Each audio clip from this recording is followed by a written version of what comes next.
بسم الله والابن والروح القدس الاله الواحد امين. اهلا بيكم. آه الحقيقه ان الموضوع ده لانه موضوع مشجع جدا وموضوع مهم جدا. فحتى لما لقيت انه العدد اللي سجل مش كبير، ما فكرتش في اي اجراء مختلف ان مثلا نقول طب نأجل اسبوع او كده. طبعا انا كان عندي امل ان احنا نخلص قبل جمعة ختام الصوم، بس كده شكلنا مش هنلحق، لانه في كمان اسبوع منهم على حسب بقى ما ربنا يريد. انا عندي سفر بره القاهرة، انا ما بعتذرش خالص، بس يعني ده هيبقى غصب عني، انا هبقى مسافر قبلها بيوم. انا لما بيبقى عندي سفر يوم الجمعة باخره. ف يعني بصلواتكم نكمل على خير، سواء خلصنا قبل او ما خلصناش. معرفش مسألة انه العدد اللي كتب اسمه، مش حضراتكم طبعا، العدد اللي كتب اسمه المرة دي حوالي 40، بينما مثلا الأسفار القانونية كنا معدين 70. فمعرفش هل ده لقرب الكورس من جمعة ختام الصوم وأسبوع الآلام والعيد وكده، ولا في حاجة تانية. لكن عزقنا ان احنا اي كورس بنقدمه بيبقى عندنا امكانية ان احنا نكرره مرة تانية، سواء بعد ده على طول او بعدها بفترة وفي كل الاحوال احنا سعداء جدا بيكم، لان انتوا اللي جيتوا. انا مش من انصار ابدا المدرس اللي يقعد يزعق للي جم عشان في ناس تانية ما جوش واصلا انا مش مدرس، فمش نافعة اصلا، مش منطبقة. الحقيقة قلت هل ربنا ممكن يكون عاوزنا نتكلم عن المقدمة وعن سفر التكوين؟ فلقيت انه لا، لقيت انه المقدمة الحقيقة بتحوي اشياء كتيرة جدا شديدة الاهمية. خسارة ان احنا نخسرها وما نتكلمش فيها عشان نجري. طب نجري ليه؟ خلينا براحتنا. طبعا انتوا عارفين انه هناك رجل عظيم في تاريخ علاقة الله بالإنسان بشكل عام، وهذا الرجل شاهد عنه الكتاب المقدس انه ربنا قال انه اذا كان حد فيكم انا بكلمه، او اذا كان فيكم نبي فانا في الرؤيا استعلن ليه، لكن موسى اكلمه فمن لأذن كما يكلم الرجل صاحبه. تخيلوا ربنا قال كده. وقال مرة تانية هو أمين في كل بيتي. يحيى كان شخص عجيب موسى النبي دوت. ولما مش هقول بنقارن، لكن لما بنفكر، ما هو برضو إنسان، بنفكر نطلع بنتيجة إنه إزاي الواحد يقول له يا رب اشتغل بيا بشوية الحاجات الخايبة اللي عندي، بس اشتغل، تقدر تعمل عجب، تقدر تعمل عظمة. لأن موسى النبي ده كان إنسان، ده كان ثقيل اللسان وكان بيتلجلج فعلا. موسى كان بيتلجلج، مش هو قال كده تواضعا لا، ده هو كان بيتلجلج فعلا، لدرجة إن ربنا قال له أنا هخلي هارون هو لسانك، أنت تمليه وهو اللي يتكلم. وإذا بهذا الرجل المتلعثم يكون سبب خلاص عظيم للشعب، مش بس في الوقت ده ولينا، حتى وقتنا هذا احنا بنتعلم معاملات الله مع الناس من هذه الأسفار. ودي بقى أهمية الاقتراح. لما حد من حضراتكم قال هو حد موجود اللي كتب أنا عايز ندرس أسفار موسى الخمسة؟ مش موجود، نشكر ربنا كالعادة ناس بتطلب وتمشي، تطلب وتجري. انه المهم في هذه الأسفار انها بدء تأسيس الكنيسة. احنا متعودين نقول الكنيسة الأولى على أعمال الرسل، صح؟ لكن ده بقى الكنيسة اللي قبل أول ما الإنسان ربنا أوجده. بابا شنودة يقول إحنا كنا قبل ما ربنا يخلقنا كنا في عقل الله فكرة وفي قلبه مسرة. كان مشتاق ومستعجل إمتى هيخلق آدم ده علشان يقضي معاه الوقت الممتع وتتحقق اللذة اللي بين الله وبين الإنسان. وهي دي الكنيسة، جماعة مؤمنين المسيح يسكن في وسطهم. عشان كده كنا دايما في اعداد خدام، لما كنت بخدم في اعداد خدام كنا نخلص نخش 5 أسفار دول كل دفعة كل سنة لازم يبقوا اتدرسوا. بس كنا بندرس حوالي مثلا 7 إصحاحات كل مرة أو حاجة زي كده، كنا بنلحق نخلصهم يعني. تمام؟ لأن ما ينفعش خادم يبقى مش عارف البداية دي، بداية الله مع الإنسان. طبعا زي ما انتم عارفين ايه هدف الكتاب المقدس كله؟ ايه رأيكم؟ حلو قوي. طيب هدف بقى العهد القديم كله ايه؟ ايه رأيكم؟ بس كده. كيف دبر الله ومهد لخلاص الإنسان. ده كل الشغلانة اللي بنحكي فيها في العهد القديم من أول تكوين 1:1 لمكابيين 2:15 مش عارف 49 تقريبا ولا ايه آخر آية في العهد القديم. أهلا وسهلا، اتفضل. في عربية قدام الجراج. طب حضرتك شفت لونها أو عارف شكلها أو رقمها أو كده؟ طب هو هيجي، احنا هنشوف حالا لو عندنا هنحرك. الراجل جه المره اللي فاتت قال لي ما تخليش استاذ جون يتكلم معاهم، انا ليا طريقتي ومش عارف ايه، ما تتعبيش نفسكم بعد كده. المهم الهدف من كل العهد القديم ازاي ربنا من اول ما ادم سقط بدأ خطوات التجهيز لخلاص الانسان. وده يورينا قد ايه ربنا بيحب الانسان، وقد ايه ربنا مستني رجوع الانسان، وقد ايه خلق الانسان عشان الكنيسه دي، عشان يعيش معاه ويفرح معاه. فلما الإنسان أخطأ وفصل نفسه ومات، ومش هنتكلم تاني عن قصة الموت لأن انتوا عارفين إن فيها موت أبدي لأنه حرم نفسه من الأبدية، فيها موت أدبي لأنه خلاص سقط من جوه نفسه، وفي موت روحي لأنه انفصل عن الله. فحتى لو لم يتحقق بعد الموت الجسدي فتحققت أنواع أخرى من الموت كثيرة، مش بس اللي أنا قلتهم يعني. تمام؟ فبدأ الله مش يفكر، الإنسان بدأ يفكر، لكن الله بدأ ينفذ. الله عارف كل حاجة، بدأ ينفذ بقى الخطوات بتاعت من أول ما قال نسل المرأة يسحق رأس الحي. يعني عندي التدبير وعندي الخطة وأنا اللي هتحمل المسؤولية. شوفوا الوعد من إمتى؟ موسى النبي 1500 قبل الميلاد. 1500 قبل الميلاد، يعني احنا بنتكلم دلوقتي في 3500 سنة. تمام؟ هو لما بدأ يكتب كان 1450، وهو طبعا موسى كان عنده 80 سنة وزيادة، صح؟ تمام. 40 منهم قضاهم في قصر فرعون، و40 في الصحراء وبرية، وبعد كده ربنا جابه وعاش 40 تاني زيهم. تمام؟ طيب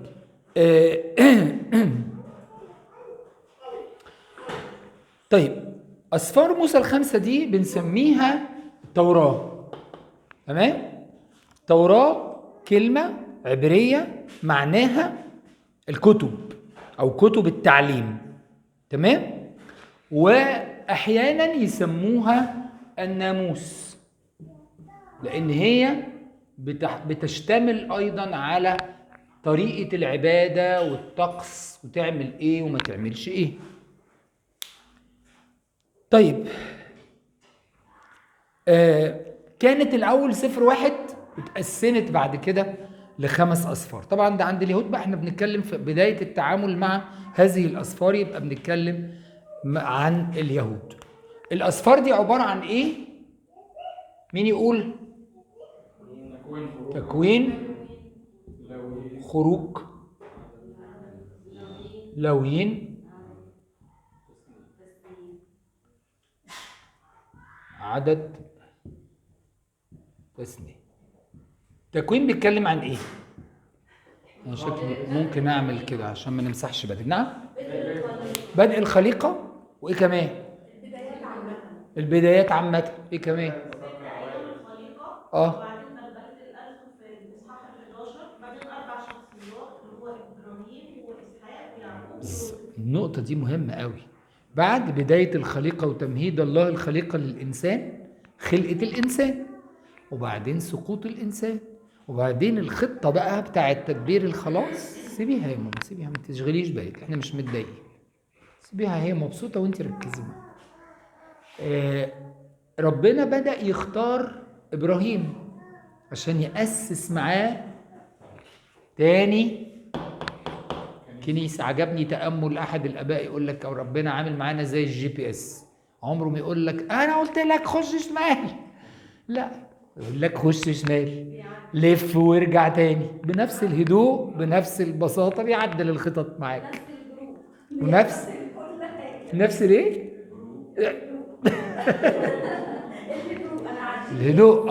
انت عدلتي انت كمان. طيب، فالموضوع ببساطة ده سفر التكوين، وبيكمل معانا لغاية أولاد إبراهيم إسحاق ويعقوب، وبيكمل معانا للأسباط، بيكمل معانا لأسر أو خروجهم عشان يروحوا مصر عشان المجاعة وبعد كده بقائهم 400 سنة مستعبدين في مصر، ونوح طبعا في السكة ده قبل دول، نوح قبل بعد دول، لكن قبل الاستعباد يعني. تمام. وبعد كده نقف عند الحتة دي لما بيوصي أولاده يعقوب يخلص سفر التكوين ويقول لكل واحد انت هتبقى كذا وانت كذا، نبوات عن كل شخص من ولاده دول هيعمل ايه بعد كده. نيجي بعد كده السفر اللي بعده بيتكلم عن ايه؟ الخروج، ازاي خرجوا، وازاي ربنا كلم موسى، وازاي تراءى ليه في العليقة، وازاي حاول يخرجهم ورفض فرعون، وازاي ربنا حذر فرعون اكتر من مرة وبعدين اضطر يعمل الضربات العشر، وازاي الضربات العشر كانت كل ضربة منهم موجهة لإله من آلهة المصريين، عشان يعلم المصريون اللي هم كانوا أكبر مملكة في العالم في الوقت ده إن في إله واحد بس، ما هواش البقرة إزيس، وما هواش حورس مش عارف النسر ولا الايه، مش عارف بيرمزوا له بايه، ساره ومارينا ما جوش فيهم واحده مرشده سياحيه، ما هواش الميه، ما هواش الشمس، ما هواش الزرع، ما هو ضرب كل ده على مراحل، كل مرحله مع قسوه الانسان استخدم حاجه اكبر لغايه لما ضرب الابكار، وكانت ضربه خطيره يعني. خرج شعب اسرائيل، وصاهم موسى قال لهم ربنا بيقول لكم، طب هطلع اجيب الشريعه، طب نزل لقاهم ضاعوا. احنا هنحكي طبعا الكلام ده كله تاني لما نخش بقى على كل سفر لوحده. وبعدين قال لهم الوصايا اهي، طبعا كسرها وربنا اداله غيرها، وبعدين قال الوصايا، وبعدين قال لهم تعملوا ايه وما تعملوش ايه، وبعدين قال لهم ربنا هيدينا مكان للكنيسه اللي هو خيمة الاجتماع. خيمة الاجتماع، صح؟ ازاي؟ فين يجتمع الله مع شعبه؟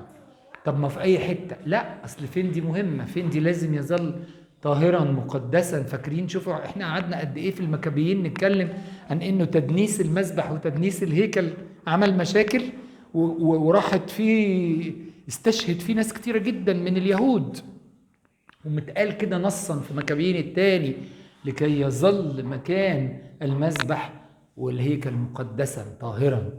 تمام. وبعدين ربنا قال لهم بقى الخيمة دي محتاجة طريقة لعبادة الله، طقس، ناموس. اقول لكم بقى ايه الذبايح اللي تتقدم، وربنا بيقول دي تتقدم ازاي وتتعمل ازاي، مين يشيل الخيمة، مين يفك الخيمة، مين يسكن جنب الخيمة بشكل انهي سبط، يبقى الرايات معمولة عشان معروف هنا مين ومين، وكل جانب 3 تفاصيل. يخلص الخروج يجي اللاويين يتكلم عن كلمة لاويين اللي هم الشمامسة، سبط كبير، عيلة كبيرة لاويين، ياخد منها عيلة صغيرة اللي هي بيت موسى وهارون يبقى هو الكهنة، لكن السبط كله اسمه لاويين. والطبيعي ان الشمامسة اكتر من الكهنة، الكهنة ممكن يعملوا شغلانة واحدة والشمامسة يبقى معاه في كل شغلانة 10. تمام. والشمامسة كان ليهم بقى حاجات تانية، وكانوا بيسبحوا وكانوا بيلبسوا لبس مخصوص وكانوا بيحفظوا مزامير داود بعد كده يعني. تمام. دي القصة بتاعت اللاويين تقريبا يعني. طب ايه سفر العدد ده وايه اهميته؟ ايه اهميته؟ طيب ايه يعني ربنا؟ هل دلوقتي الملوك والرؤساء لما بيعملوا احصاء او تعداد بيعملوه عشان يعرفوا محتاجين مدارس قد ايه، محتاجين مستشفيات قد ايه، محتاجين شقق قد ايه؟ لكن ايه الفكرة من سفر العدد؟ حد عنده رأي؟ طيب هو سفر العدد ببساطة ربنا بدأ يلفت نظرهم انه مهم جدا جدا ان انتوا تعرفوا مين ابن مين ابن مين ابن مين. اولا عشان ده النسل اللي هيجي منه المسيح، دي مسألة مهمة جدا. فنقدر بالفم المليان في متى وفي لوقا نقول ابن شيس ابن آدم ابن الله. احنا كده صح؟ مش دي سلسلة الأنساب بتنتهي بكده؟ والتانية اللي نازلة ده احنا ماشيين وراها، وإن كان ما قلناش اسم كل واحد، لكن ده متأكدين ان هو من نسل ده حتى لو مش ابنه مباشرة، لغاية العذراء ويوسف النجار اللي يظن ان هو ابوه. تمام. فقدام اليهود اللي ربنا علمهم الاهتمام بهذه الانساب لاسباب كتيره، اولا مجيء المسيح، ثانيا الحفاظ على الميراث. ربنا كان مهتم بالقصه دي لما يدخلوا ارض الميعاد، وكل سبط ارضه فين، وكل سبط ما يتجوزش غير من بعضه. بس طبعا باظت الحكايه دي في عهد ضعفت فيه المملكة، وبقى ربنا كلامه مش بيتسمع. لكن ربنا استثمرها في ايه؟ في انه يقول انه المسيح اللي هيجي ده هيبقى هو الكاهن. وهو في قرابة يقول لك على العذراء واليصابات من بنات هارون، مش كده؟ وفي قرابة تانية الملك سبط ايه؟ يهوذا. تمام. يبقى إذا موضوع الأنساب ده موضوع مهم جدا جدا كمان، عشان مين ينفع يبقى كاهن ومين ينفع يبقى شماس ومين ما ينفعش. لغاية النهاردة اليهود ماشيين ورا سلسلة الأنساب بيكملوها عشان بيجهزوا مدرسة اللاويين، وبيجهزوا على أمل يعني إن هم يعني هيعملوا الذبايح تاني في الهيكل، يعني هم مرفوضين ما دام ما بيقدموش ذبايح. طب التثنية بقى إيه قصتها وإيه لازمتها؟ ربنا ثنى عليهم الشريعة، وطبعا دي مهمة. ليه؟ احنا دلوقتي لما بنقول حاجة لحد بنحتاج نقولها مرة واثنين وثلاثة، صح؟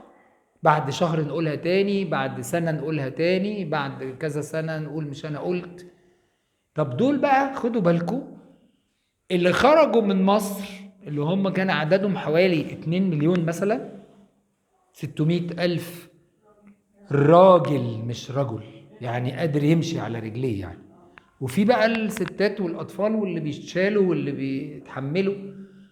فال2 مليون شخص دول ماتوا كلهم قبل الدخول لأرض الموعد، صح؟ فكان محتاجين ان احنا نفكر بتفاصيل الشريعة مرة تانية، علشان اللي عايشين دول هم أسرتي فقط. مين؟ يشوع وكالب وأولاد اللي هم كانوا عيال صغيرين لما جم داخلين وقالوا عيالنا تهلك في الصحراء. ربنا قال لهم اللي انتوا قلتوا عليهم هيهلكوا دول وانتوا في حمايتي وفي رعايتي، هم هيخشوا وانتوا لا، عشان تعرفوا انا رعايتي عامله ازاي وحراستي عامله ازاي، وانتوا عدم ايمانكم عامل ازاي وغلاظه رقبتكم عامله ازاي. تمام. مين اللي كتب الاسفار؟ موسى النبي. دي مساله واضحه جدا جدا جدا، موجوده في حتت كتيره خالص. هتلاقوا مثلا خروج 17-14، هتلاقوا ربنا يسوع نفسه في متى 8-4 بيتكلم عن ان موسى قال في التوراه. هتلاقوا انه بقيه الاسفار في العهد الجديد زي اعمال 15-21 وغيرها وغيرها، حتت كتيره قوي في الكتاب المقدس بتاكد انه موسى النبي هو كاتب الاسفار. هو نفسه بيقول كده، هو نفسه في احداث بيحكيها في ال5 اسفار محدش شافها غيره.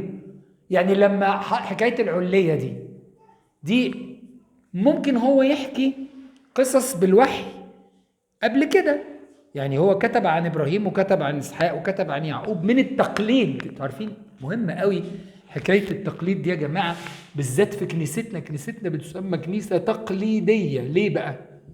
لانه مثلا فضل ابراهيم يعلم ولاده وكذلك ادم. يعني مثلا لما جه ولاد ادم يقدموا ذبيحه، ليه اترفضت ذبيحه قايين؟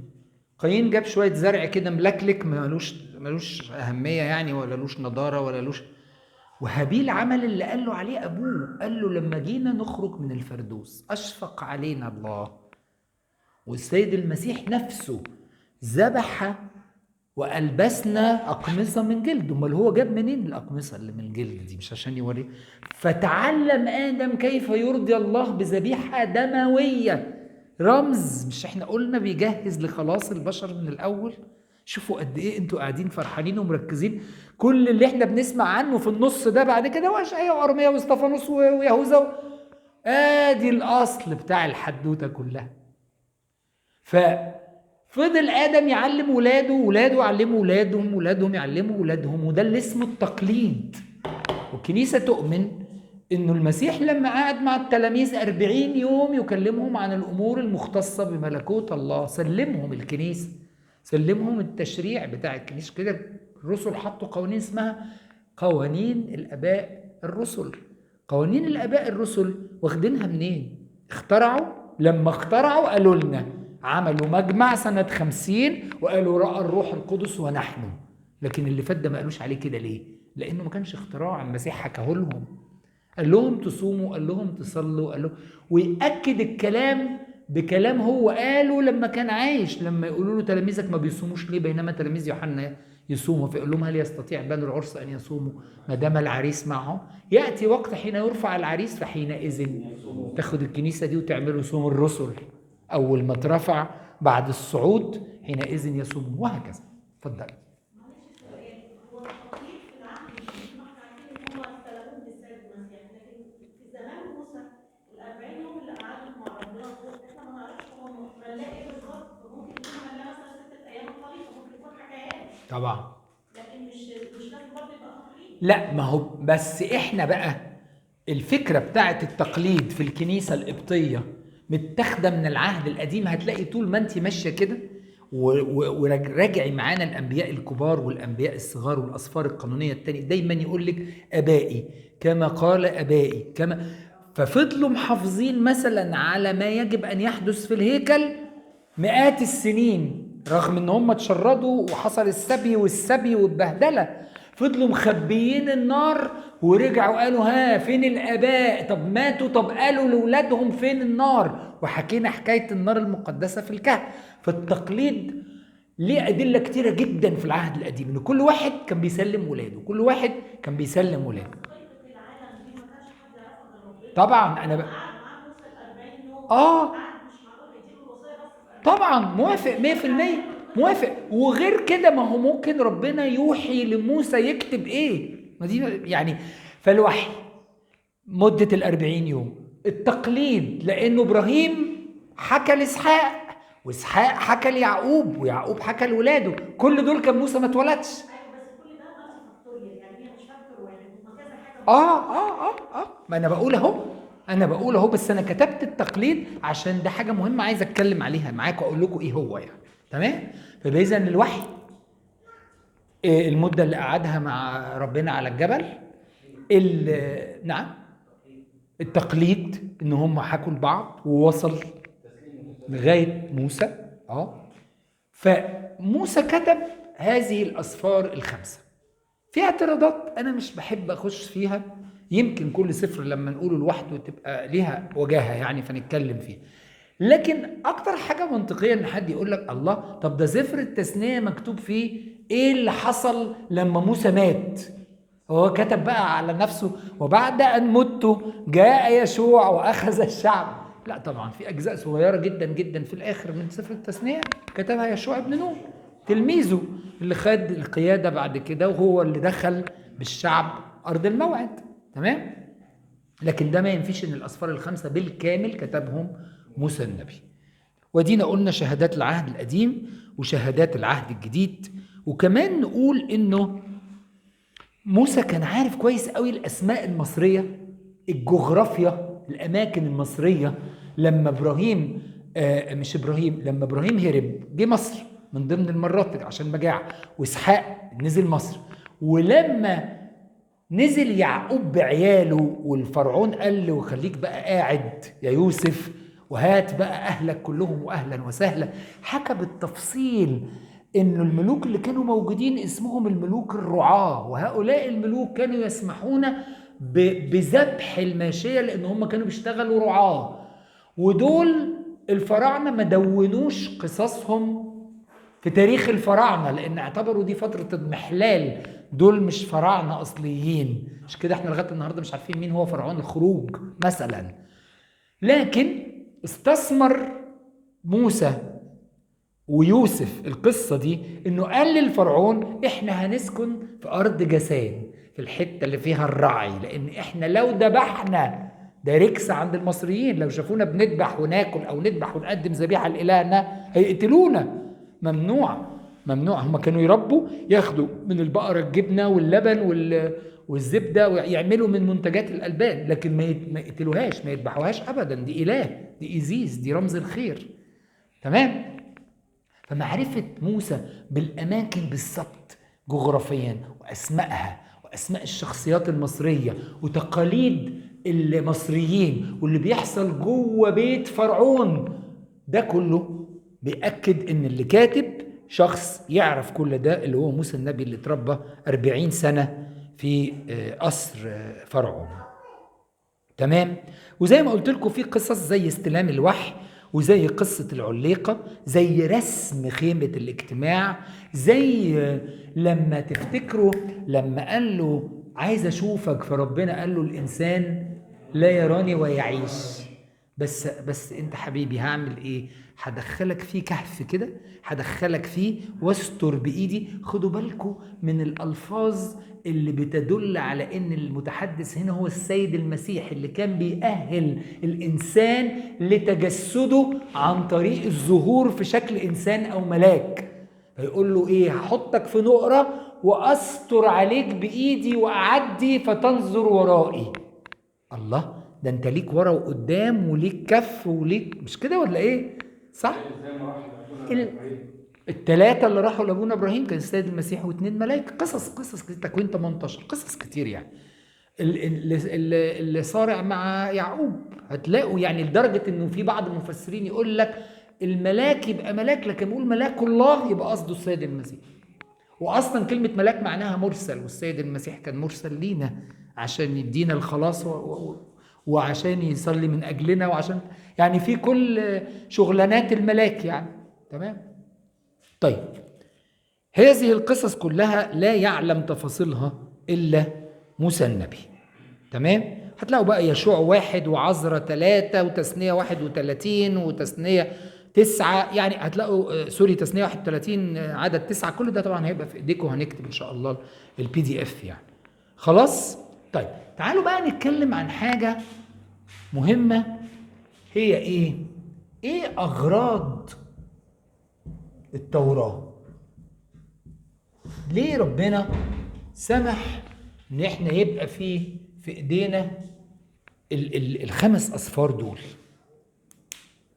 اولا احنا قلنا حاجة منهم، قلنا ايه؟ ان ربنا اسس الكنيسة الاولى، صح؟ حيث سكن الله مع الناس، ادم وحواء، وبعدين باظت الحكاية فحصل شوية ناس كانوا لسه كويسين زي النسل شيس، صح؟ وبعد كده بقى قصة نوح وقصة إبراهيم وقصة، صح كده؟ تمام.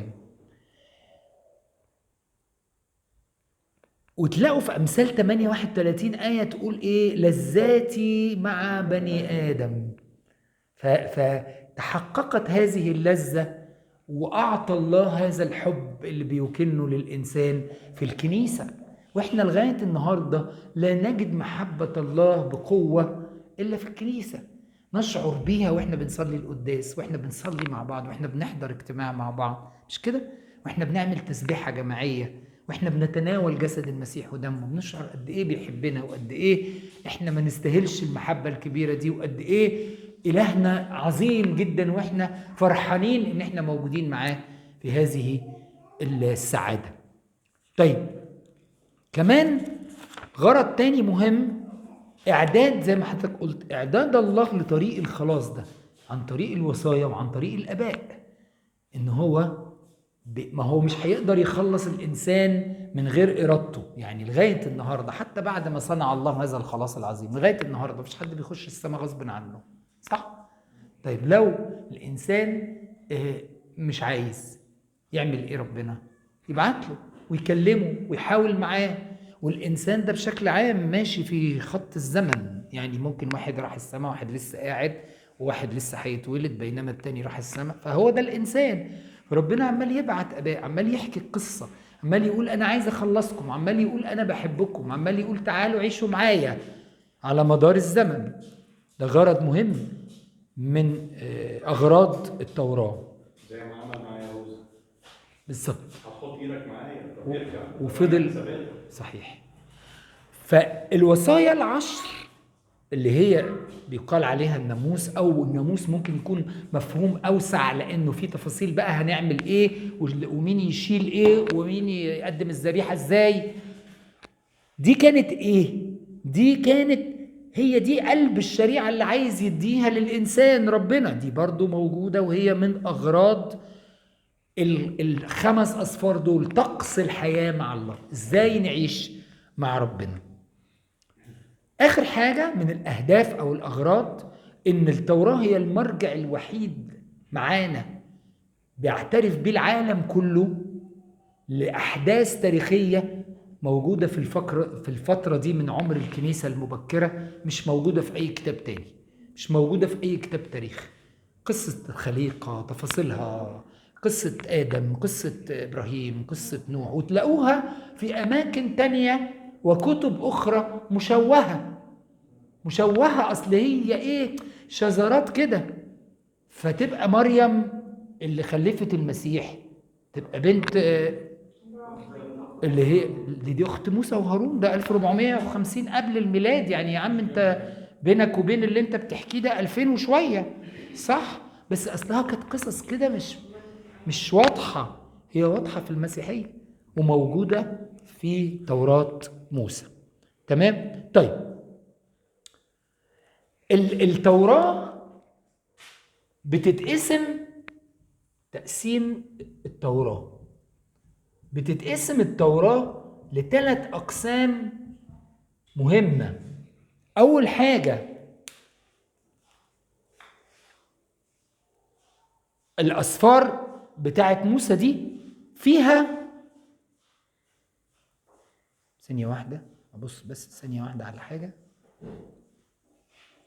لا، أنا عايز أقول مش تقسيم التوراة، إحنا عرفنا تقسيم التوراة. أنا حسيت إن أنا عايز أصلح حاجة. هي تقسيم العهد القديم كله. العهد القديم حتى عنده فكرة ممكن نقسم العهد القديم لثلاث أقسام كبار. يبقى إزاي؟ التوراة والأنبياء والكتب. برافو عليك كده. كان كتير قوي في عهد السيد المسيح يقولوا إيه؟ بدأ يفسر لهم من موسى والأنبياء، الناموس والأنبياء، التوراة، صح؟ لو موجودة كتير في الأناجيل الكلمات دي. يبقى إيه؟ التوراة القصة الأولانية اللي احنا حكينا عنها وحكيناها بالتفصيل، وبعدين الأنبياء، وبعد كده الكتب.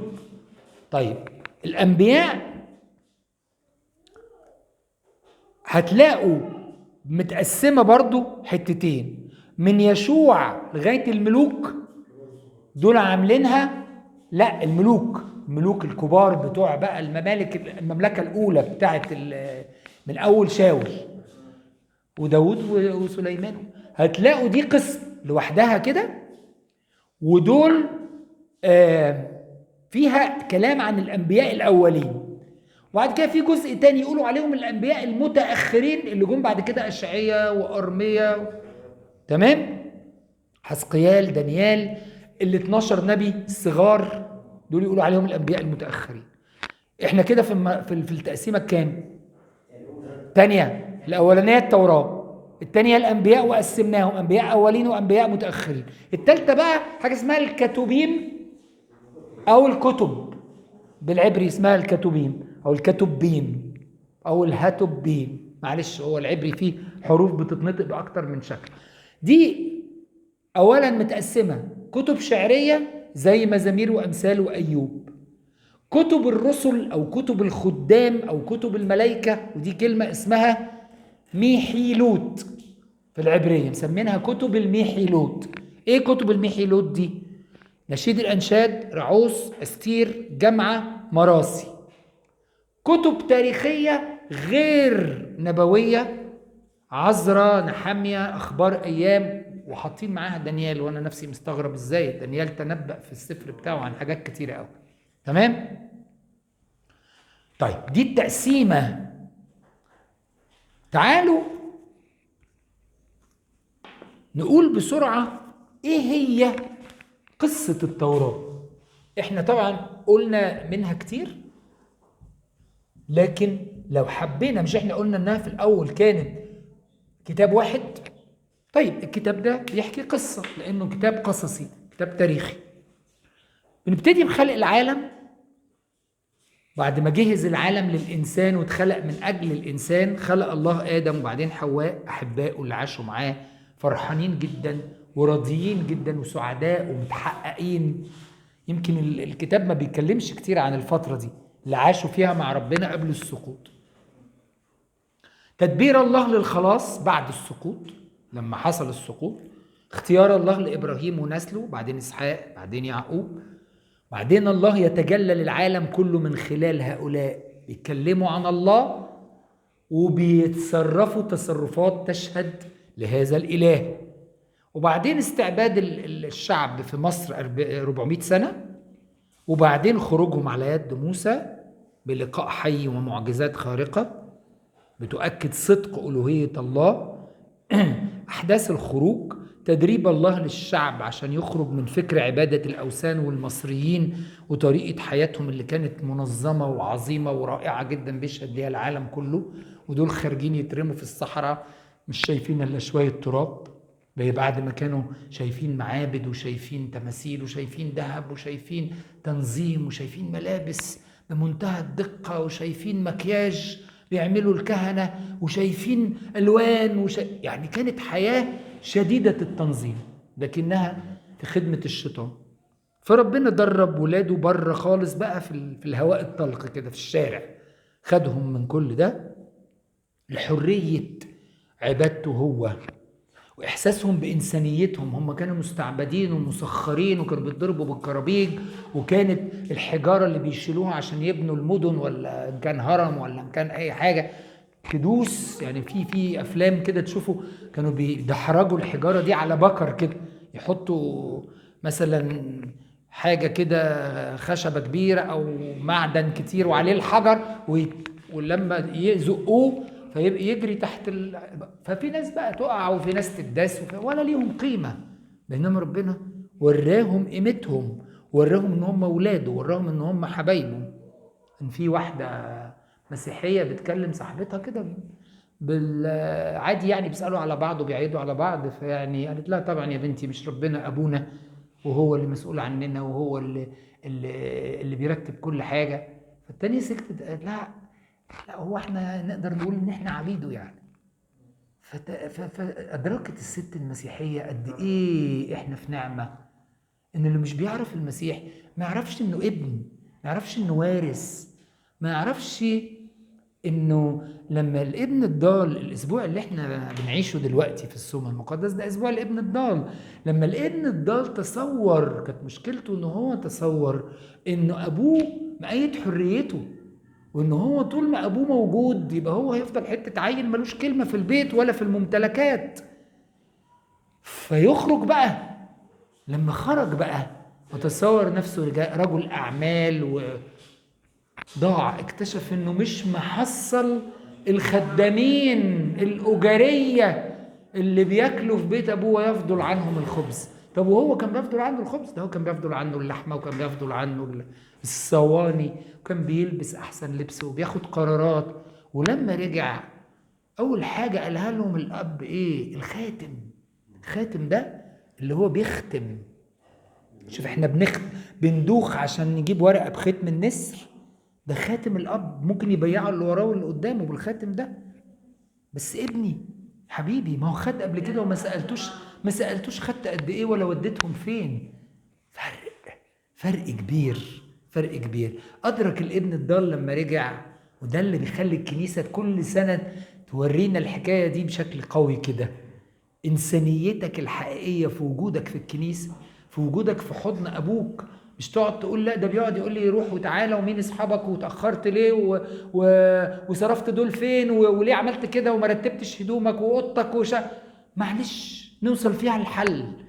يمكن يكون هو مزودها شويه، نوصل معاه لان انا كبرت، لان انا بقى عندي شيء من الحريه، بس انا كمان مزودهاش وارفض كل ده. لان فيما انا برفض الوصيه، انا برفض المجد وبرفض الكرامه وبرفض الرضا وبرفض الغفران.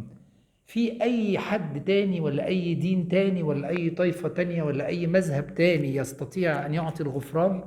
خلي الواحد خارج من جلسه الاعتراف ناقصه جناحين كده وهو بيتناول يحس. الاباء لما جم يكتبوا صلاه بعد التناول ما عرفوش يقولوا ايه، فقال لك كملت احساناتك، ما اعظم جودك. مش قادر هيقول ايه؟ ده انا في لحظه مش قادر افهمها، حتى مش قادر اعبر عنها. ده انا خدت جسدك ودمك، ده انا اتغفرت خطيتي، ده انا بجد دلوقتي ابنك، دلوقتي حته منك. طيب نرجع تاني للقصه. إذا ممارسة الطقس اللي بتعلمه لنا الكنيسة واللي علمه موسى للشعب ما كانش عبودية، ده كان منتهى الحرية بعبادة تليق بهذا الإله العظيم، إن كل تفصيلة تبقى ليها طريقتها وليها نظامها وليها أسلوبها، والمن ينزل إزاي، ولو بقيته منه يعفن، ولو بقيته منه يوم السبت يوم الجمعة بس يقعد معاكم يوم السبت وما يعفنش، عشان طول الوقت تبقوا عارفين أنا اللي بديكم، أنا اللي هخلصكم، أنا اللي بفرحكم، مش حد تاني تطلبوا منه. صحيح. والله قال جملة رائعة للتلاميذ يوم خميس العهد، قال لهم أما الجسد فضعيف. أنا عارف، أنا مقدر الخطية حلوة، الشهوة جاذبة جدا وجميلة وبتلمع وبتلالي، والواحد بيبقى بكل قوته عايز يروح ناحيتها، بجسمه بنفسه بروحه بعقله بقراره بمستقبله. مش مهم النتائج، مش مهم اللي هيحصل، بس اخد دي دلوقتي ايا كانت ايه دي. بس بعد كده بيندم ندم صعب يعني. بعد كده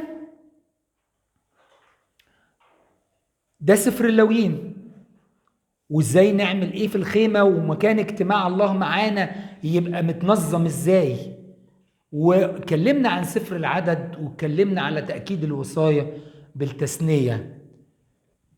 تمام.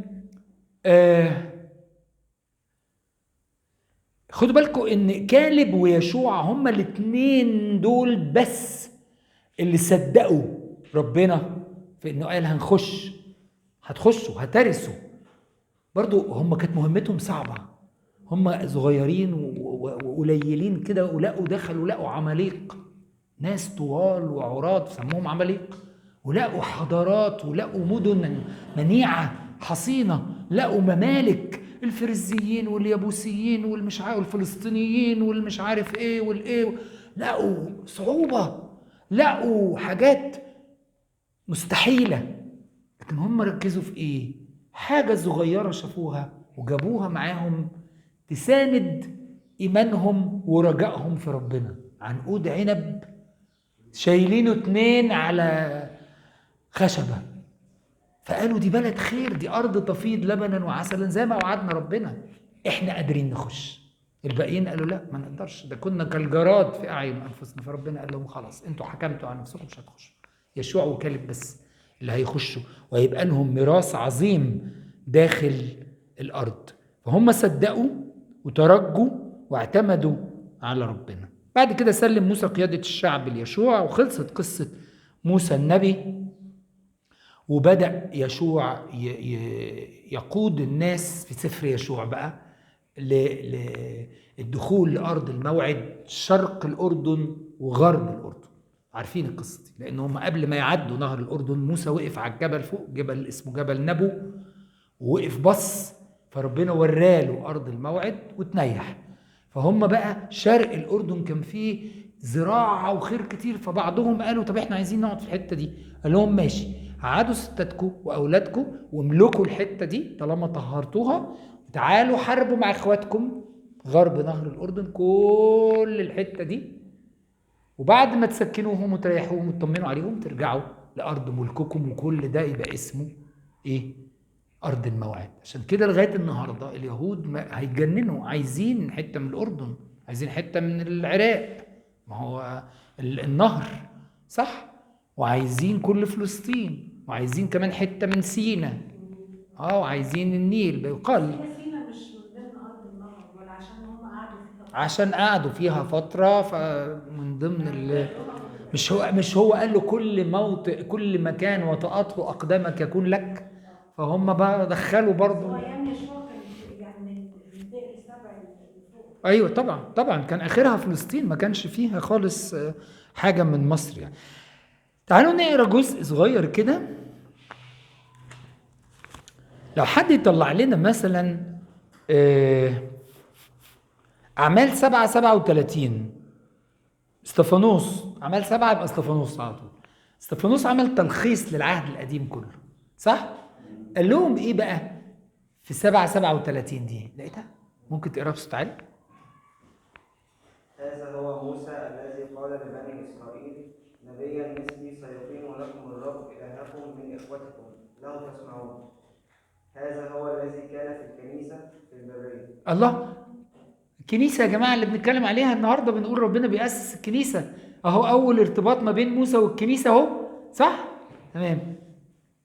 مع الملاك الذي كان يكلمه في جبل سيناء، ومع إبراهيم الذي قبل أقوالا حية ليعطينا إياها، الذي لم يشأ آباؤنا أن يكونوا طائعين له. احنا وصلنا لعدد كام كده؟ 19. حلو قوي، يبقى احنا عايزين 37. قال لهم موسى ده، مش انتوا ولاد موسى؟ مش انتوا بتقولوا نحن ابناء موسى؟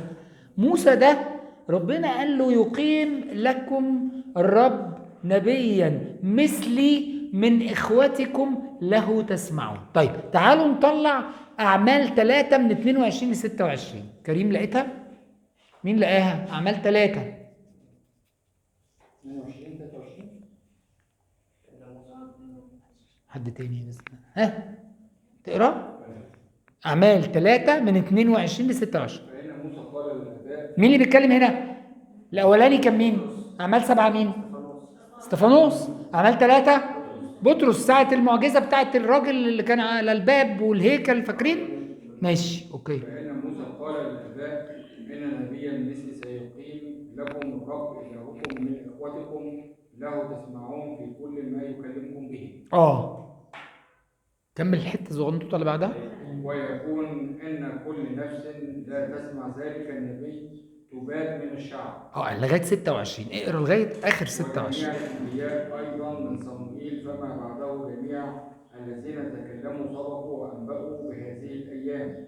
أنتم أبناء الأنبياء والعهد الذي عاهد به الله آبائنا قائلا لإبراهيم: وبنسلك تتبارك جميع قبائل الأرض. عدينا 26 كده صح؟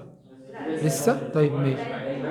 أولا إذا أقام الله فتاه يسوع أرسله يبارككم برد كل واحد منكم عن شروره.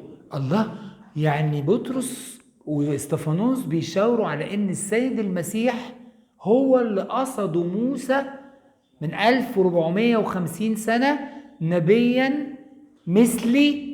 انتوا عارفين موسى ده ربنا خبى جسده، كانوا هيعبدوه، فموسى ده عند اليهود حاجة لغاية النهاردة، حاجة فظيعة.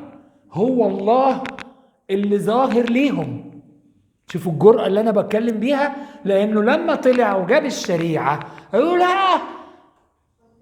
ربنا يقول لك وانت تقول لنا، احنا الجبل كله دخن وترعبنا، واللي بيقترب كان بيموت من الجبل كله اللي في اخره فوق موسى بياخد الشريعه. فقال له يقول لك وانت تقول لنا. ففعلا ربنا قال له وهو قال لهم، وربنا قصد ان يبقى فيه سمات كده من موسى ترمز للمسيح، انه وشه بينور، وانه اضطر يتعامل معاهم غير لما بيتعامل مع ربنا، وانه بيحط برقه على وشه. فاكرين؟ كانوا بيخافوا يشوفوه عشان وشه النور. طب لما يقول بقى نبيا مثلي، اهو ده بقى السيد المسيح اللي هيجي في ملء الزمان ويقول لنا بقى مش بس على الوصايا، ده يعطينا بقى الخلاص نفسه.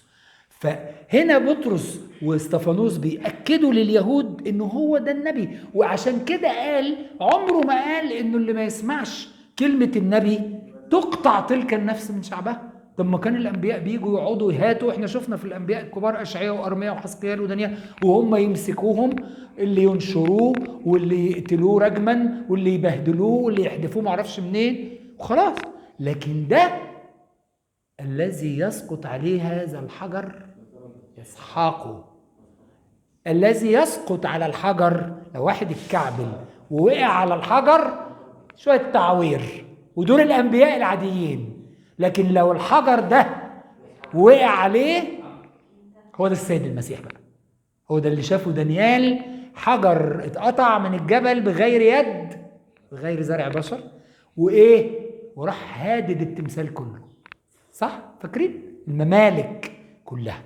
طب تعالوا بقى نشوف فين النبوة. أنا بس حبيت نقرأ نموذج كده من أهمية وعظمة أسفار موسى الخمسة. فين بقى النبوة اللي هم بيتكلموا عنها دي؟ أصلها إيه؟ تعالوا نطلع تثنية 18 عدد 15. مين ما قراش؟ تثنية 18 لقيتيها؟ طيب تثنية 18 من 15 ل 19. علي صوتك بس. يجيب لك الرب إلهك نبيا من وسطك من إخوتك مثلي له تسمعون حسب كل ما طلبت من الرب إلهك في حريب يوم الاجتماع قائلا لا أعود أسمع صوت الرب إلهي ولا أرى هذه النار العظيمة أيضا لئلا أموت. قال لي الرب قد أحسنوا فيما تكلموا أقيم لهم نبيا من وسط إخوتهم مثلك. انتوا واخدين بالكم يا جماعة بيقول ايه؟ بيقول ان هما مش عايزين يشوفوا النار ومش عايزين يسمعوا صوتي على حقيقته. ده انا مخبي مجدي، ده انا مخبي لاهوتي. الانسان لا يراني ويعيش. طب خلاص، يبقى انا هتجسد وهاجي بشكل انسان عادي زيهم، لا في نار ولا في صوت برق ورعد. احنا امبارح مين اتخض من البرق والرعد امبارح؟ كانت صعبة صح؟ تخيلوا بقى، ده كل دي حاجات بتسمع كلام، امال لو صوته هو بقى يقول لك مثل رعود كثير. كملي طيب. اخوتهم مثلك واجعل كلامي في فمهم. ايه اخواته مثلك دي؟ اقيم لهم نبيا من وسط اخوتهم مثلك. ايوه. واجعل كلامي في فمه فيكلمهم بكل ما اوصيه به. ويكون ان الانسان الذي لا يسمع لكلامي الذي يتكلم به باسمي انا اطالبه. خلصت؟ خلاص كده 19 خلص. خدتوا بالكم يا جماعه؟ هي دي النبوه اللي رجع لها استفانوس، هي دي النبوه اللي رجع لها بطرس، هي دي النبوه اللي موسى قعد يلف ويدور حواليها طول حياته. استنوا ده. طب تعالوا نروح، حد يقرا لنا في يوحنا 1 من 19 ل 21. حد ما قراش قبل كده؟ 19 ل 21.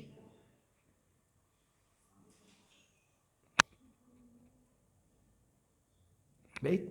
طب يلا اقرا بصوت عالي. هذه هي شهادة يوحنا. يوحنا مين؟ معمدان. تمام. حين أرسل اليهود من أورشليم كهنة واللاويين ليسألوهم من أنت؟ فاعترف ولم ينكر وأقر إني لست أنا المسيح. هم يبقى كده، يبقى الإجابة بتورينا على السؤال صح؟ يعني هو بيسألوه أنت المسيح ولا لأ؟ مش كده؟ فاعترف ولم ينكر إني لست المسيح. تمام. فسألوه إذا ماذا؟ إلي أنت؟ فقال لست أنا. النبي أنت؟ أجاب لا. هو ده النبي.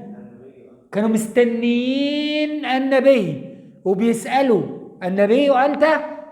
طب كمل.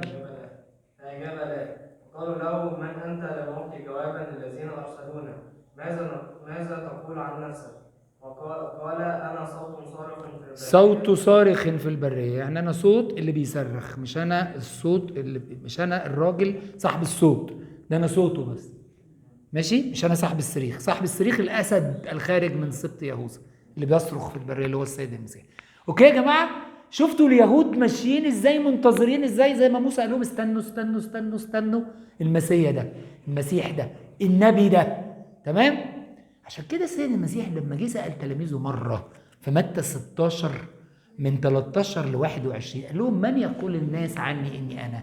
فقالوا له يوحنا المعمدان، قوم واحد من الأنبياء، أرمية لأن أنت حنين وبتبكي على العازر وقلبك رقيق. فراح قال لهم طب وانتوا وصلت لكم الرسالة ولا برضو شايفيني ممكن أبقى واحد من دول؟ فبطرس قال له كأنه عايز يقول له انت اللي مستنينه من زمان، انت هو المسيح ابن الله الحي، انت المسيا اللي كلنا مستنينه. طب هل دي جملة من الجمل اللي أدت إليها رعونة بطرس الرسول؟ ما كان ده يقول له أنا معاك، أنا ما سيبكش لو كل الناس، صح؟ جميل بطرس ده شوفوا برضو في السماء برضو يعني ليه مكانة عظيمة جدا. لا دي مش زي الجمل دي. ليه؟ لأن المسيح المرة الوحيدة اللي طوب فيها هذا الإيمان واللي قال إن اللي أعلن لك مش لحم ودم، ده وحي من السماء إن أنت تقول إن أنا المسيح اللي أنتم مستنيينه، واللي قال له إن أنت بطرس وعلى هذه الصخرة، صخرة إيه؟ هذا الإيمان. يبقى أنا هبني كنيستي كلها في العهد الجديد على إيمان إن أنا المسيح ابن الله الحي، صح؟ أي إنسان مسيحي على الأرض يعترف إن المسيح هو ابن الله الحي، هو الله شخصيا. واللي قال له أعطيك مفاتيح ملكوت السماوات بناء على هذا الإيمان. إيه ده؟ وإيه كمان؟ واللي بدأ لما تقروا بقيتها وبدأ من هذا التاريخ يكلمهم عن الصليب وعن القيامة. من هذا الوقت بدأ يحدثهم ينبغي أن ابن الإنسان يتألم ويصلب وفي اليوم الثالث يقوم. الله، ده مملكة العهد الجديد كلها مبنية على نبوة قالها موسى النبي 1450 قبل الميلاد. تخيل؟ يبقى إذن اليهود كانوا فاهمين النبوة دي جدا ومنتظرين تحقيقها. لما يقولوا له النبي وأنت الله، طب ما أنت عندكم إشعياء وأرميا وحزقيال ودانيال كتير قوي، طب ايه مستنيين النبي ليه؟ لا ده موسى قال في واحد تاني نبي زيي من اخواتكم له تسمعون، اللي ما يسمعلوش يضيع. هو ده اللي قاله السيد المسيح. يبقى ده مش اي نبي، ده فضلوا مستنيينه. عشان كده المسيح طوب ايمانه واداله هذه الصخره، بنى عليها الكنيسه، سلم بطرس مفاتيح ملكوت السماوات وقال له ما تحلونه على الأرض وما تربطونه على الأرض. كل ده مبني على أن يسوع المسيح هو الله شخصيا، أو هو النبي اللي قال عليه بطرس. وعلى هذا الإيمان بقى مادام انتوا صدقتوا أن أنا مش مجرد معلم وليس أحد صالح إلا واحد وهو الله. فاكرين لما قال للشاب الغني كده كان عايز يقول له أنت بتكلمني بصفة ايه؟ انت شايفني مين؟ صح؟ وبرضه المريم المجدلية قال لها لا استني، ما تلمسنيش بالمعنى اللي انت فاهماه ده، المعنى المادي بتاع يا معلمي، ده الموضوع اكبر من كده بكتير. لكن لما تقتني بقى دي خلاص قال لك ولا مسات اقدامه مش عارف ايه، تمام؟ فبدأ بقى يبني على هذا الاساس انه يكلمهم بقى عن الخلاص وعن الصليب وعن القيامة المقدسة. نرجو ان احنا نكون وضحنا شيء من اهمية توراة موسى واسفار موسى الخمسة، لانه بعض الناس، انا تعمدت اسالكم واقول لكم ايه اهمية سفر العدد، ايه اهمية سفر التثنية. بعض الناس يقول لك يا عم انا بزهق، ومين ولد مين ومين ولد مين ومين ابن مين وايه لازمته. لا، اما تخش جوه وتدرس يقول لك هو ده من نسل فلان، يدي لك معلومة تانية ويدي لك روح، مش مسألة انها سلاسل وخلاص. حد يحب يقول اي حاجه؟ اتفضلي يا تسو. ممكن في الفتره اللي جايه واحنا بنتبع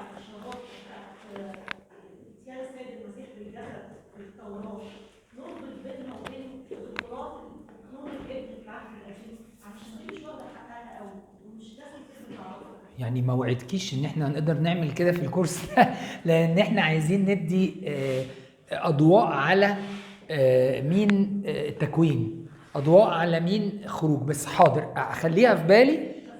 ولا ممكن كل ما نعدي على حاجه كده مهمه في السفر من الخمسه نقول ودي واحده من اشارات اللي ظهر بيها الابن في العهد القديم.